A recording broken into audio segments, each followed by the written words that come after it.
Hello, everybody, and welcome back to Picking Up Rubber. I am your host, Justin Russo, and today we're going to go over the sort of Americas section of the F1 calendar that's taken place in the last few races. We had the US GP, the Mexico City GP, and the Sao Paulo GP that took place just a few days ago. There's a lot to recap, a lot to recover, and we're just going to start jumping right into it. So first, let's look at what happened a few weeks ago now, back at the US GP. Obviously, Max Verstappen picks up another win in not as dominant of a fashion as he typically, has on the track. He had to work for this one. It was quite a wild race. Starts out turn one. We have Carlos Sainz on pole, first of all, so that makes it tough for Max Verstappen already. He's got to get through a couple guys due to his engine penalty. And right away, Max Verstappen is gifted space, essentially, as George Russell just punts Carlos Sainz out of the way in turn one. Sainz goes from pole to out of the race right away, and Russell gets a penalty for it. I think it was 5-second penalty, and doesn't really do much for Carlos Sainz at that point. You're out of the race. So George Russell continues on his merry way. But then things start to heat up. You get Max Verstappen, Lewis Hamilton, Charles Leclerc are all sort of kind of in a battle for the lead, battle for the top couple of places.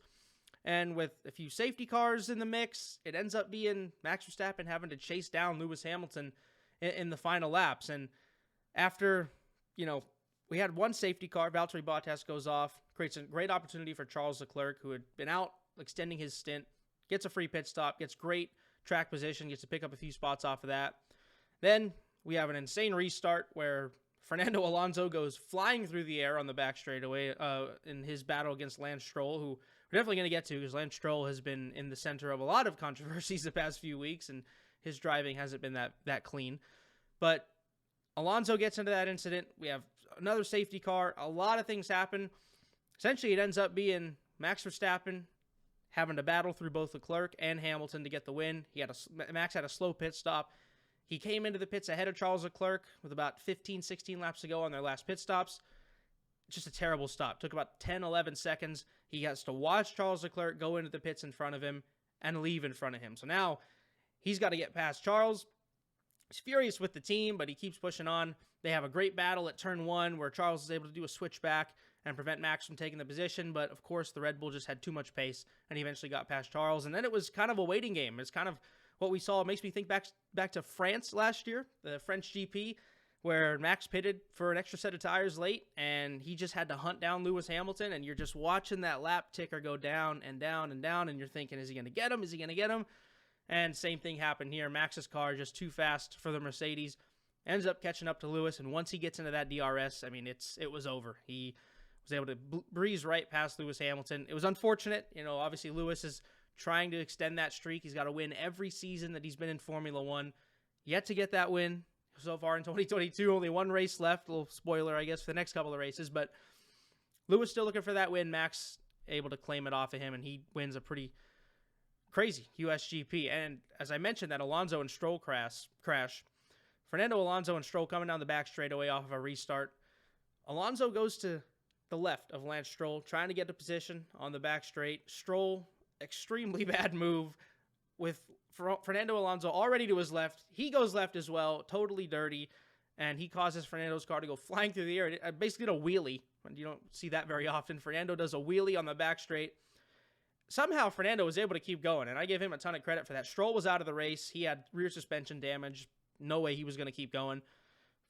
Fernando, God bless him, he was able to get the car back to the pits. They repaired it. They got a new front wing on it, and he finished his 7th in the race. And that's got to be exciting if you're Aston Martin. Maybe not great. Those two are going to be teammates next year, so hopefully they can bury the hatchet and resolve any issues that they have. But if you're Aston Martin, that's exactly what you want in your new driver in Fernando Alonso, right? You want a guy that's going to be able to fight back and give you strong results. A veteran guy, kind of what they have in Sebastian Vettel this year. They're going with the same formula and getting Alonso, who's an older guy, a veteran who can really carry the team and be consistent on a week-to-week basis. And for Alonso, huge for him too, because he's had so many issues this year where the car just fails him. He's in a good spot, the car dies, and he's just back to square one. He's on the side of the road, and there's nothing he can do. And looking at the driver standings I have right here too, he's 9th in the driver standings, 5 points behind his teammate Esteban Ocon. No shot he should be behind his teammate. I mean, his car has failed him so many times this year. He should be well ahead of Esteban by this point. But that's just the way it goes. I mean, they have the same car. You'd think it would be fine, but just the luck has not been on Fernando Alonso's side so far. So, yeah, a great race for Alonso. Max picks up another win, and Hamilton gets the podium. Still looking for that win, but he's been picking up podiums very recently. He had a ton of them here in the last few weeks, and he's been going real strong. So we move on then to the Mexico City GP, and if you missed this race, you did not miss much, I promise you. It was about as straightforward as a Max Verstappen victory you could have got. He picks up win number 15 on the year, extending his all-time record, most wins in a single season. I mean, he essentially dominated the race. There was really nothing to it. Once he got to turn one, and he was ahead of both Mercedes, who started second and third in the race, you knew it was going to be kind of tough for them. They just really didn't have the pace. Mexico City is always a strong track for Red Bull. For whatever reason, that Red Bull engine at high altitudes, be it Mexico City, Brazil, Austria, it always runs strong there. And again, Mexico City provided them another great opportunity. They ran really strong there. Max picks up the win, Hamilton second. Checo gets another podium, which was great to see in his home country of Mexico, so that was awesome. But not much happened. A couple little incidents here and there. The main one being Daniel Ricciardo, who crashed with Yuki Tsunoda. It was kind of a clumsy move by Ricciardo. That kind of double right turn 6 that they have in one of the slower sections of Mexico. He just kind of sent a dive bomb down there, and Tsunoda was not expecting him. It's not really a place you try to overtake, but you get the sense that Ricciardo was probably a little frustrated in the race, dove down the inside, took Tsunoda out of the race. He was able to continue. He got a penalty for it, but that was one of the few times that we saw Daniel Ricciardo in the McLaren actually just full steam ahead. He looked awesome in the late stages of that race. I think there was only about 20 laps to go when that incident happened, but he more than made up for it. And as Ricciardo has said before on the radio, when he gets a penalty, I'll just drive faster. And that's exactly what he did. He just drove faster. So maybe the secret is Daniel Ricciardo. You just got to slap a 10-second penalty on him before the race, and he just goes really fast. That's certainly what happened in Mexico. So kudos to him. It was one of the better races that he's had, and can't say much more about that. Obviously, he's not going to be in that seat next year. It's going to be Oscar Piastri. Still waiting to see where Ricciardo ends up. Have rumors that he might go to Red Bull as a reserve driver. There's been rumors floated about him as a reserve driver at a couple of teams, so we'll see where he ends up, and we'll see how that all shakes out. But the main thing that we need to talk about is the Sao Paulo GP that just took place this past weekend. And oh my God, that weekend was a year compressed into one, it felt like, especially with the sprint race. We got 2 races, got a crazy qualifying. It was just so much to unpack. It felt like from day to day, from Friday you were focusing on one thing, and then Saturday hit, and it was a completely new storyline, and then Sunday hit, and there was just so many things that happened in the race. It was hard to keep track of. But let's start out on Friday. You have qualifying, obviously sprint weekend. Qualifying is going to be on Friday. Who would have thought? If you had Kevin Magnussen on pole position, you are a very rich person right now. Kevin Magnussen takes the pole on Friday. One of the craziest things I've ever seen. Comes down to Q3. Magnussen has been strong all day. Puts in a lot of great laps. Q1, he had a great lap. I think it put him into the top 5. Got his time deleted. Went back and just did it again. He got right back out of Q1. Great effort to get out of Q2. I won't say Haas looked really good. Mick Schumacher qualified 20th. But his Haas looked really good, and he was able to get into Q3. It was an interesting situation in Q3. In Q1, we had a wet track that was drying up, and it was resulting in, whoever's last on the track is going to get a really good time here. In Q3, it was the opposite. It was, excuse me, we have a really dry track, and the rain is coming. So you got to get your lap in, and you got to get it in now. And Haas did a great job. Obviously, they're at the end of the pit lane. They got the last garage because they were last in the Constructors' Championship last year. They did a great job of getting Kevin Magnussen right out there, front of the line, got out of the pits first, and had essentially the best conditions as the rain started to come down to put in the best lap. And you would think, even some of the guys behind him, they weren't too far behind him. Look, Max Verstappen, Sainz, Hamilton, they weren't too far behind him, but just the rain came at the right time, and it was just enough to where he just had the perfect conditions, was able to set a lap. Then the rain started coming in, so you're already thinking, well, who's going to improve their time? But George Russell goes off at turn 4. He was in P3 at the moment. He goes off in turn 4, delaying the rest of qualifying, and the rain just really started pouring down, and you could tell, and Haas could slowly tell that, yeah, he was going to get pole position. You saw Perez and Hamilton, they each went out and did a lap just to see if they could maybe improve. It was just way too wet, and Haas and Kevin Magnussen were taking pole no matter what. So that was awesome to see him on the top of his car, banging the car. I mean, it's such a great moment. I mean, how many times, I mean, Formula One's just one of those sports where you're not going to get many underdogs that do well, let alone win. I mean, winning is unheard of. You look at the people that we've had win this year. It's Leclerc in a Ferrari, Sainz in a Ferrari, Verstappen in a Red Bull, Perez in a Red Bull, and George Russell, who ended up winning this race in a Mercedes. No people outside of the top 3 teams have even sniffed a win this year. And that's been the case in the last couple of years, right? We've had Ricciardo win in Monza.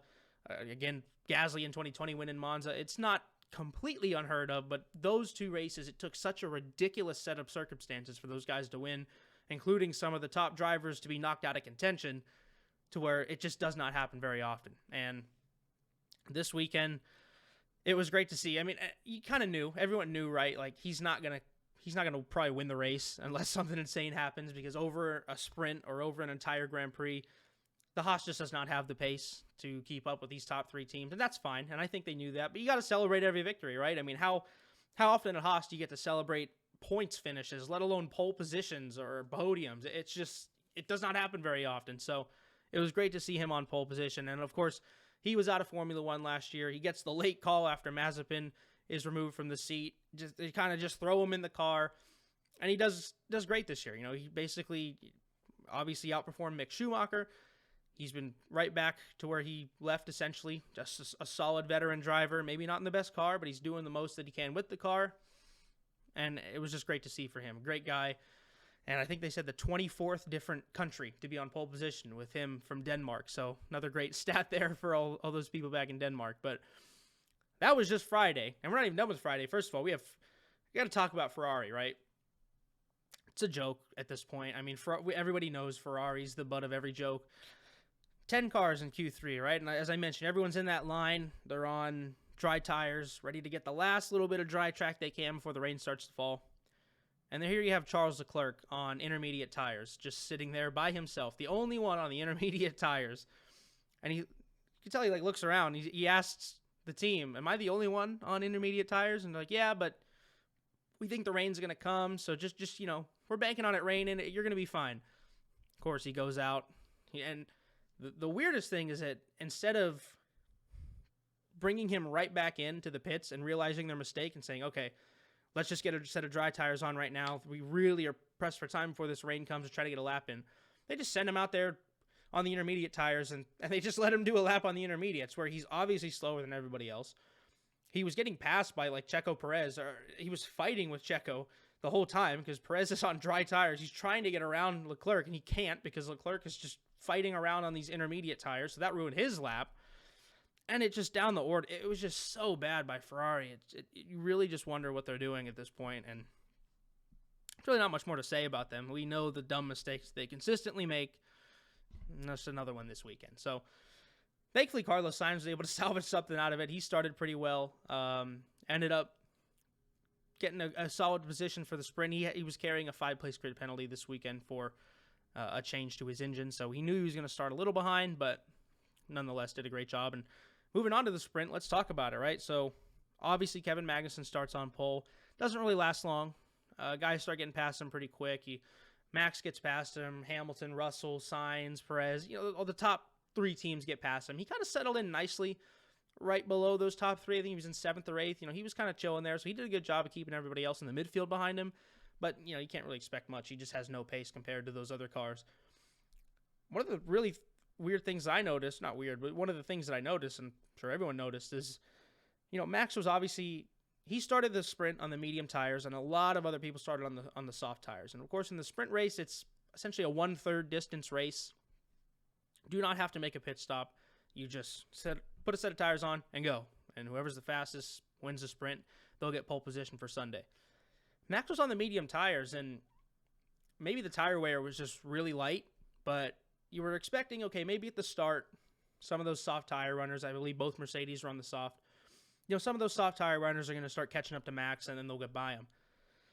But he, even in the end of the sprint, where you would expect that pace to come, just never found it. And there might have been an issue with the car. They were hinting at maybe there was some damage, but just did not have the pace to keep up with those other guys in front. And it was really great. George Russell got a great pass on him in the sprint. Turn 4, Russell was slowly catching him, and he had really good pace in that Mercedes. And he ended up getting right by Max, and then that just kind of opened the floodgates. Hamilton got past him. Sainz got past him. He ended up finishing all the way down in fourth. I say all the way down in, but for Max, that's a big result, fourth place. So he ended up having George Russell winning the sprint. Sainz gets second. Hamilton gets third. Sets up a really good Sunday for Mercedes because Sainz is getting that grid penalty, and he drops down to 6th or 7th spot. So you have a Mercedes front row for the first time this season. You have Max Verstappen right behind. It's a tough call for Mercedes, right? Because ideally, you just want both your guys to go really fast, and you don't want to worry about Max. But of course, with Max right behind you, I mean, you're gonna want to get a win this season. So whoever gets in front of that start, be it George or Lewis, you're gonna just want to protect them from Max and try to do the most you can to maximize that potential and get a win. And that's kind of what they did, but they both had so much pace. Hamilton and Russell were consistently putting in fastest laps. They were the fastest cars on the track. And we'll get into the specifics of the race, but just overall, Mercedes look really fast. They look really good. And they have looked a lot better than they did early in the season. It seems like they've figured out a lot of what they've, essentially got wrong in the early part of the year. And they're carrying a lot of momentum towards 2023. So that's positive to look at for Mercedes. Looking at the race, though, I mean, obviously you get the start. Russell, gets a great start, not even under pressure from anyone. He was really smooth all day. I mean, there weren't many times where Russell was really under pressure, that he made mistakes, that he looked shaky. I mean, the dude was just consistent the entire time, and you have to give him credit for a guy chasing his first Grand Prix win. Didn't even look like. It looked like he had won 50 races already. So, awesome by him. Lap 1, we get Kevin Magnussen out of the race after a pole position on Friday. He goes out of the race. Daniel Ricciardo hits him from behind in the second sector, spins him around, and Ricciardo tries to evade him. But Magnussen, smartly, he lets the car kind of roll back into the grass to try to avoid all the rest of the cars, but that's exactly where Ricciardo went to try to avoid Magnussen. They hit each other. They're both out of the race. Didn't seem like there was too much of bad blood. Ricciardo's going to face a 3-place grid penalty for Abu Dhabi because of that crash. It was essentially his fault all the way, so not much you can really do there. So right on lap 1, you already have an incident. Then we get a restart. Lap 7, I believe. It took a little while for them to get both the cars out of the way. Lap 7, we get a restart, and this is where things start to just go insane. We have Lewis and Max at turn 1, kind of rekindling what we saw last year in a lot of their battles. So Lewis he's on the inside at turn 1, Max on the outside. Max carries more speed on the outside just because of the way that, that Senna S, they call it. It's a long left followed by a right, so Max carries more speed into turn 1. He's on the outside. He's ahead for a brief moment. And then as they get in and they turn in for turn 2, it goes left to right. So they swap positions. Max is now on the inside of turn 2. He's alongside Lewis. Lewis is now ahead, but he's alongside Lewis. And Max, Max, if there is any space, he feels he's entitled to it. He went right in there and he and Lewis collided. Lewis goes wide. Max, I think he was able to kind of stay on the track, but they both lose several positions. They each get some damage. Lewis got a lot of floor damage. Max had some serious front wing damage that he had to come replace. It was a tough one. I saw a lot of opinions kind of either way, Max or Lewis's fault. I think it was pretty 50-50. I don't know. It's a tough one because Max certainly did have some right to the corner. He was alongside Lewis. Lewis should have given him a little more space. But Max, he always kind of does this where he just dives in and he just wants everything. He just takes all the space and he doesn't really leave a lot of room. We saw it especially at Monza last year where turn 1, they had an incident earlier in the race at the second chicane, and then in turn 1 again, it was kind of the same incident where he just dives into the inside of the corner, barrels right into Lewis, and essentially, if you're Lewis, it's either I have to avoid this crash or I can stay on my line and keep going. And if you're Lewis in this situation, he kind of had the racing line. I understand what people said when they say, obviously Max was ahead in turn 1, but I think that's just kind of the nature of the braking zone. And you could see right as they were getting to turn 2 when the actual incident happened, Lewis was ahead. Max probably was not going to make that corner. He was at such a shallow angle. and he should have given it up. Max is never going to do that, we know, but I think 5 seconds was probably on the righter side, and I don't even know if I would have given anyone a penalty, but I think with the severity of it, and two of the sport's biggest drivers, something had to give. So I understand the penalty they gave, but yeah, I mean, just an unfortunate incident. So both of those guys tumble down the order a little bit, and then a couple turns later, Lando Norris and Charles Leclerc going into turn 6, and Lando gets a little bit of oversteer, has to correct it, and he goes right into Charles Leclerc and hits his wheel. Charles goes off into the barriers, and miraculously, he slammed into that barrier pretty hard, but he just hit the front wing. I mean, it hit the front wing almost exactly head on. He's able to spin out of it and keep going. Neither of these incidents resulted in a safety car, by the way, so this whole time, these guys are still going, and all three of them kind of lose a lot of positions. Lewis and Max less so. They hit each other and didn't really ever come to a stop. They were able to keep going, but Charles, he had to stop. He had to turn around. And, of course, with the field all bunched up, he went right to last place. So, not great for Charles. And again, this is lap 7. So, this is a lot happening. Lewis ends up staying out after the incident. Max comes in for a pit stop. I think he served the 5-second penalty after, because this was the same lap, so they didn't assess it quite yet. But he comes in for a wing change, and first of all, does it in 10 seconds. And Ted Kravitz was down there in the pit lane saying how he doesn't think he's ever seen a wing change in less than 11 seconds. They did it in 10. Of course, the Red Bull team is just insane in the pit stops. We know how fast they are at everything, but, I mean, kudos to them. They did everything they could to keep Max in that race, and they did a great job at it. So that was awesome to see. And then looking further down, I mean, we have pretty straightforward, next section of the race. A lot of green flag pit stop strategies. Guys trying to figure out what tire to go on. George Russell maintains the lead through this entire time. Lewis Hamilton's behind him. It had been Sainz and Perez, but Hamilton, even with whatever damage he had, I mean, he had a really fast car, and he was flying through the field, got past all those guys, and then the pit stops kind of shuffled it too. So we end up with Hamilton and Russell, P1, P2, Sainz and Perez kind of fighting for position. And then we get a late safety car. I think it was about 15 laps ago. Lando Norris has an electronic failure, car dies, and everyone gets bunched back up. So now you have George Russell with a 7-time champion and his teammate behind him, Lewis Hamilton, trying to fight him and hunt him down. You have Carlos Sainz, Sergio Perez, the next two spots, they're in the mix. Max Verstappen's in the mix. Alonso's in there. Sainz and Perez have been on pretty new tires, too, at that point, so Hamilton was a little worried.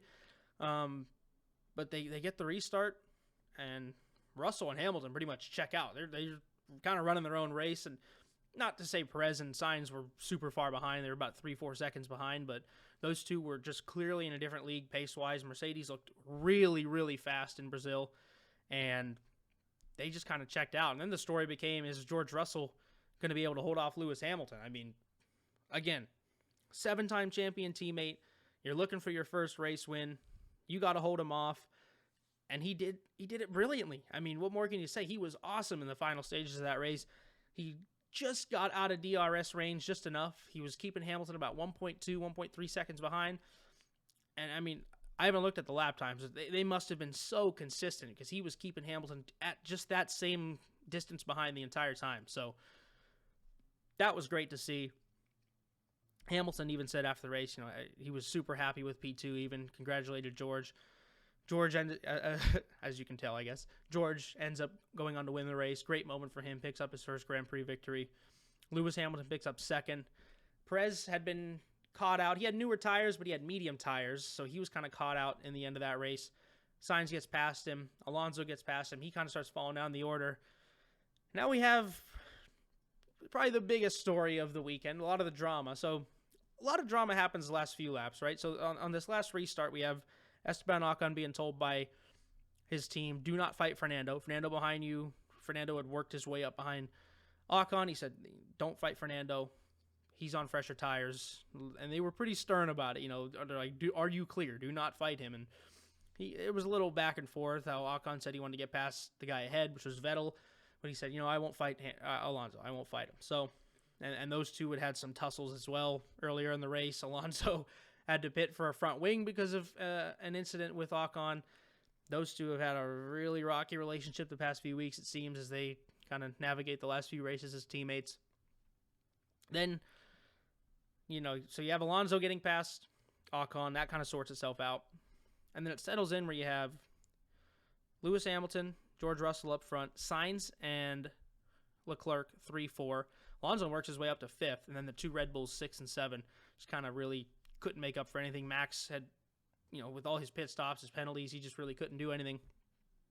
So let's start with Ferrari first. It's the lesser of the two. 3rd and 4th, Leclerc telling his team that he wants there to be team orders. He wants to get past Carlos Sainz for 3rd because he and Sergio Perez are fighting in the Drivers' Championship. Now, Max has already won the championship. We know this, but 2nd in the Drivers' Championship is a really, really, really close battle right now. In fact, it is tied as we sit here at 290 points apiece between Leclerc and Perez. Winner take all, I guess, go when we go into Abu Dhabi.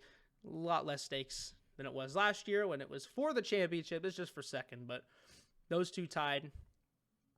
All day, both of them are really focused on that. Perez and Leclerc wanting to get past guys and wanting help from their teammates to essentially make sure they were the head of the other one coming into Abu Dhabi this week. So Leclerc, I understand it's the heat of the moment. He's in the race, but he's asking his team to let Sainz, or to make Sainz give up a podium so he can get a couple points for 2nd in the Drivers' Championship. And we're not giving up podiums here, Charles. I'm sorry. This is a little different when we talk about what we're going to get to in a second here with Max and Checo down in 6th and 7th, but you can't just snag a podium away from somebody because you want a couple points for 2nd in the championship.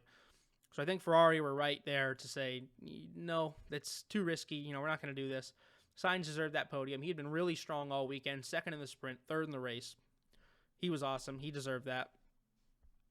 Leclerc, obviously not happy, but, it is what it is there. And I think he did just about as much as he could, given that he was down in last at one point after the crash with Lando Norris. So for him to even recover to that point was really good to see. And now we get a great battle next week for Abu Dhabi. And Leclerc would have the tiebreaker there. He has one more win this year than Sergio Perez. So that'll be something to monitor as we go into Abu Dhabi. But the big thing is the incident between Sergio Perez and Max Verstappen. Now, Max Verstappen was behind Sergio Perez. Perez was running in 6th, Max Verstappen 7th. Red Bull team comes on the radio, says, let's invert the cars. Max has better tires. As I mentioned, Checo's on the mediums. Wasn't really fast at the end of the race. Max was on the softs. They say, okay, let's invert the cars. And Max, go ahead, see if you can get Alonso and see if you can pass Leclerc in the last, I think it was 5 or 6 laps. That way you can take a couple points off of Charles and help Checo in the championship. Well, come down to the last couple laps, and Max hasn't passed either, just doesn't have the pace. Last lap arrives, and he's coming out of the last turn, and race engineer comes on and says, Max, if you don't get Alonso right at turn 12, give the place back to Checo. It's not worth it. Even if you're in the DRS, you're too far behind. He's probably closer to a 2nd behind than he was a couple of tenths, which, you'd need to pass in DRS. They said, what, give the place back, and, Checo was couple seconds behind. Max is coming down the straightaway, and the team radio was great because it's just, Max, give the position back. Keeps going. Max keeps going. Max, they kept saying it to him as he's entering the final couple of corners and into the straightaway, and he just blasts through the straight. And you're thinking, what just went on there? Why didn't he give the place back to Checo? And they ask him, they say, Max, what happened? We told you to give the place back. And he says, I gave you my reasons last summer. I think that was the quote that he gave. He says, I gave you my reasons. You already know what I think. Don't ask me to do that again. Are we clear?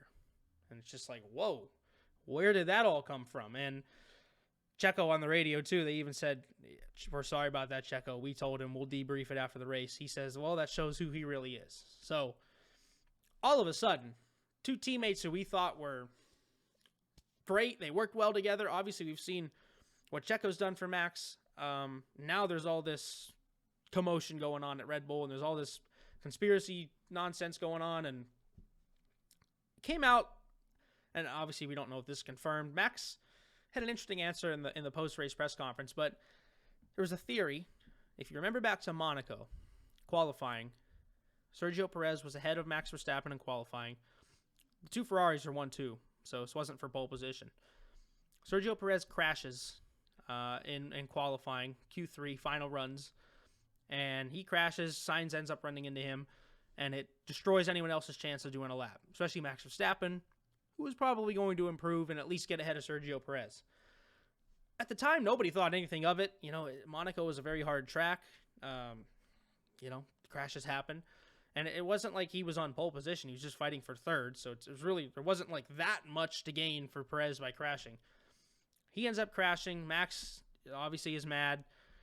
Race goes on, season goes on, whatever. And now we get reports that this kind of beef is stemming from that, where I saw tons of different things. I saw that Perez admitted to Helmut Marko and Christian Horner that he deliberately crashed, and that caused tension within the team. Or does Max just think that he deliberately crashed and he's been holding on to this for months? Whatever the case, I'm not really sure. People went back and looked at the Q3 laps. His first Q3 lap, he kind of just normally, it was the one where he didn't crash. He normally took the corner, right amount of throttle, right amount of steering, went in. But on the one that he did crash, it was a really hard stab at the throttle, and he didn't really attempt to correct the car that much once he was starting to go sideways. And I was watching Julian Palmer's analysis of this and saying, often every time when you crash, if you're turning one way and you feel the car go too much, you're going to just immediately go the entire opposite way, turn the steering wheel the opposite way to try to save the crash. Well, he kind of turned in and just, put it back to the middle. He didn't really try that hard. Interesting, obviously these drivers are human. And if he felt like it was, the walls are really close in Monaco. So if he felt like, he didn't want to turn right into a wall, I can see that. Either way, if he intentionally crashes that bad, yes. It's kind of like what Nico Rosberg did in 2014 when he and Lewis Hamilton were fighting for pole, and he just happened to brake a little too hard and go off into the exit road and cause a yellow flag, and Lewis couldn't improve his time. So, yeah, that's bad. But if you're Max, why do you care? Why do you care that much that something that happened 5-6 months ago that wasn't even for pole position, that was for third, essentially? I don't really understand why he cared that much to not let Checo back through. And his post-race audio to his team was essentially like, it felt like this has been brewing for a while. Like, you guys know my reasons. I'm not protecting him, or I'm not, helping him out anymore. Don't ask me ever to do it again. It's just like, whoa. It just really caught a lot of people by surprise. And it's a terrible look for Max. And first of all, where does Max get off with all of this? I'm not helping him. I can't even count how many times I've watched Sergio Perez literally yield to team orders and give Max positions and race wins and favorable outcomes so he could help Max win not only last year's championship, which he was vital in, but this year's championship when pretty early on they just decided that Max was going to be the guy. And that's what happens when you're in Red Bull or when you're in a top team and you have another driver like that where, they're just probably going to back him from the start of the season. But, excuse me there. But, it's just, you look at last year. How many times did he go out of the way to help and to defend Lewis and help Max? Turkey last year where he defended Lewis really hard and went out of his way. Abu Dhabi, of course, that time. If Sergio Perez does not block Lewis Hamilton like he did in Abu Dhabi, we're probably not even talking about Max Verstappen as a two-time champion, because Lewis has enough gap to just pit under the safety car when it comes out as well. Like, there's probably not even a question about that. But Sergio Perez backed him up so much that Max was able to get closer to Hamilton and not allow him a free pit stop. So, what happened to Checo is a legend from last year and all this good praise he has for Checo? Like, it just seems ridiculous. Even this year, look at Spain where Checo's leading the race and it's just, let Max through. Or even in the past few races or over the summer break where don't fight with Max, don't do this. The guy has bent over backwards to help Max Verstappen in these last couple of championships. He's done everything he can. Even when he feels it's unfair, like he did in Spain, he said, this is not fair, but all right, I'll listen to you guys. He has helped Max so much. He's been the perfect teammate. He hasn't caused any drama. He's helped Max at every opportunity that he could. one time for P6 in a race so your teammate can try to get second place in the championship, you're going to hold a grudge over something he did 6 months ago in a race that you probably wouldn't have won anyway. When you have, I think I said 15 earlier, when you have 14 wins on the season, as I'm looking right here, you have 14 wins and 16 podiums this year, and you're complaining about a P6 finish because of something that happened all that time ago.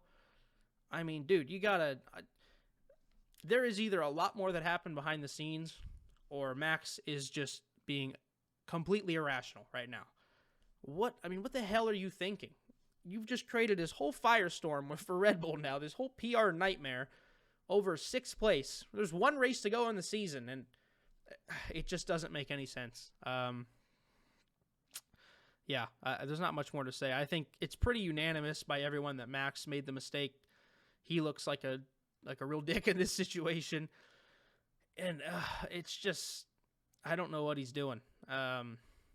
It's just awful to see because, and like I said, I keep hammering the point home, but after everything that Checo has done for you, this isn't like there's been battles with them as teammates and, they're not helping each other out. Checo has literally at every opportunity helped Max. And even France last year, which I mentioned earlier, do we not forget where he lets Max pass and says, okay, let's go get these guys. Let's go get the Mercedes. Like every opportunity, even early in the season when, he has the right to still fight because he's still in the championship mix. Like, they're not even giving him a chance. It's just, I don't know. I understand now, a lot of people gave Daniel Ricciardo a lot of flack for when he left Red Bull. That's kind of one of the reasons he mentioned, right? This is Max's team. And, was that the right decision for Ricciardo? Who knows? That's a whole nother can of worms right there. But I think that's a lot of times going to be a factor in people not wanting to go to Red Bull. I mean, we heard Lando Norris, who said, yeah, I had talks with Red Bull before I re-signed with McLaren. A lot of people saying, oh my God, why would you not sign with Red Bull? And yeah, it is the better car. You're probably going to win races. You're probably going to do better. But you're just resigned to being the second best, no matter what. It's going to be Max's team. It's going to be Max's team forever until he retires. So you're just constantly stuck behind this guy. You have no chance of really ever having a championship chase. You could be like Perez. I mean, I think Sergio Perez is essentially the best case scenario for a second driver at Red Bull. Max is going to win a ton of races. You're going to help him do it. And when stuff goes bad, you pick up a few wins here and there. I mean, and I think that's great for Checo, who's kind of spent his whole career at some of the lower teams and never really had a chance. It's great for him to get an opportunity to win. But if you look at a lot of the young talent, like Lando Norris or whoever is going to be coming through the ranks in the Red Bull Driver Academy or some of these younger guys that might want to look to switch teams, it's not really that appealing. I mean, is it? Obviously, you can be a Valtteri Bottas, and he had his moments there. He had his wins, and, you can be the wingman, but I don't think a lot of, especially young guys, want to really do that. It's just not something you want to be a part of. So that'll be interesting to monitor as the years tick on, obviously. We don't know what Checo's future holds. He's still at Red Bull next year, but when you look to maybe get another young driver in there, what happens? Is there pressure like we saw with Albon and Gasly? Do they just crumble, or do they get frustrated because Max is the guy and they just have no other option? We'll see. But yeah, a lot going on at the Sao Paulo GP. It was one of the best races, if not the best race of the season, I think. There was just so much going on from Friday to Saturday to Sunday. Sunday's race was just there was just so much happening. It was kind of insane.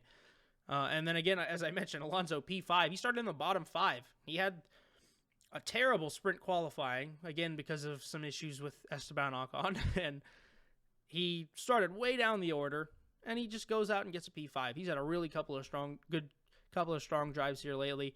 I think Aston Martin are going to be really excited about that. Speaking of Aston Martin, real quick, as we end off the talk about the Sao Paulo GP, Lance Stroll, again, I mean, he had that dirty move against Alonso in the U.S., just drives his teammate, Sebastian Vettel, like right off the road. And I love Seb's response where he just on the team radio, just, okay. It kind of spoke for itself, right? Not really much more to say. Just, okay, is that what we're doing now? Really? I mean, come on.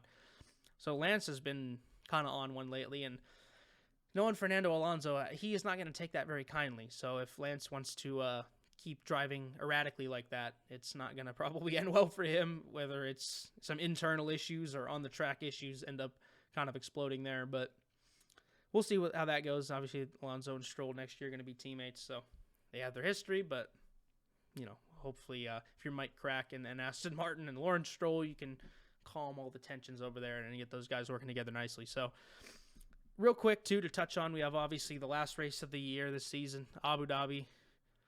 Last race of the year this season. Last race this season, this week. I said that all wrong. Last race of the season this week in Abu Dhabi. Last two races here have been won by Max Verstappen as he looks for his 15th win on the year.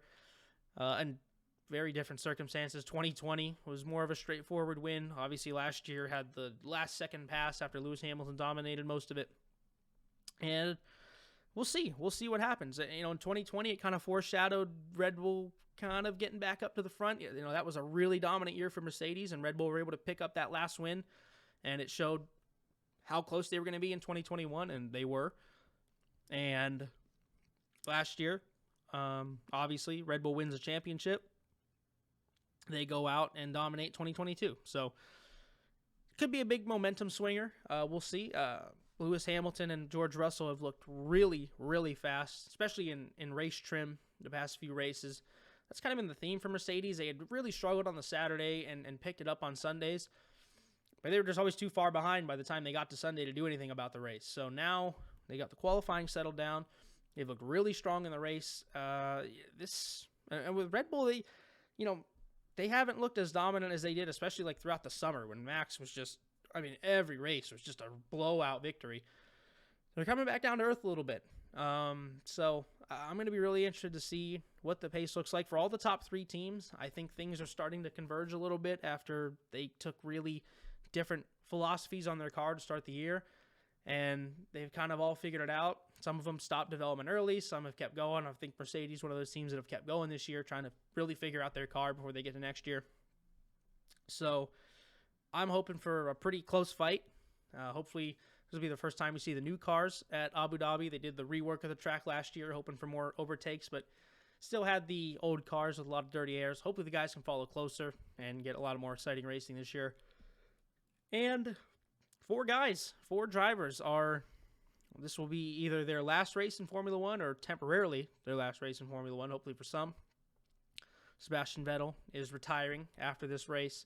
Race number 299 for Seb. Just couldn't get to 300. But race number 299 for Seb, it's going to be sad to see him go. He's a fan favorite, one of my favorites. And he has really looked strong these past few races. He's really picked it up at the end of his career. He's going out on a high note. He's not with a great team, but he's doing just about everything he can to look good as he ends it off here. And then Daniel Ricciardo for McLaren, his last race at McLaren. Mick Schumacher's last race at Haas. And Nicholas Latifi's last race at Williams. Of course, Latifi going to be hopefully replaced by Logan Sargent, who is banking on a couple of super license points in Abu Dhabi. Daniel Ricciardo replaced by Oscar Piastri. And just before I recorded this, we found out that officially Mick Schumacher is out in 2023 from Haas. Nico Hülkenberg is back in Formula One, and he will drive alongside Kevin Magnussen last year for Haas. Obviously, if you know, those two have an interesting history in terms of some comments made after the races that they've raced in. But they had both said, and there's been quotes from them this summer and this fall saying they'll work together just fine. Obviously, two veteran guys. I think that's what Haas really wanted. Mick Schumacher, yes, he's a good talent, and he might pick things up. But when you're a team on the bottom of the grid like that, you don't have a lot of cash to spend. It's hard when you have a guy like Mick constantly crashing the car. I would have given him a little more time just because, what good does Nico Hülkenberg really do in terms of the long term? What Nico Hülkenberg is. He's a good driver, but he has notoriously no podiums in Formula One. Don't expect that to change at Haas anyway, no matter who they put in the car. But, yeah, you always like to see young drivers get favored over some of the other guys, and it's more exciting when you get young guys in. But it's the way they want to go. They want two veteran guys that essentially are just going to keep it clean, keep it cheap, and try to get the best results they can for Haas. So I understand financially where they're going, but from the fan perspective, I would prefer to see Mick in the car or another young driver in the car. So we'll see about that. Hopefully I'll have a preview of the Abu Dhabi GP up for you at the very least, have a recap, and then go into the offseason, have some offseason recap. There's going to be a ton of news going on. I doubt that this is the last we'll hear of this Checo Max Red Bull story. And of course, the typical offseason stuff in terms of review of the year and a preview of 2023. So with that, thank you for listening. As always, check out the social media down below. And I'll see you on the next one. Thanks for watching.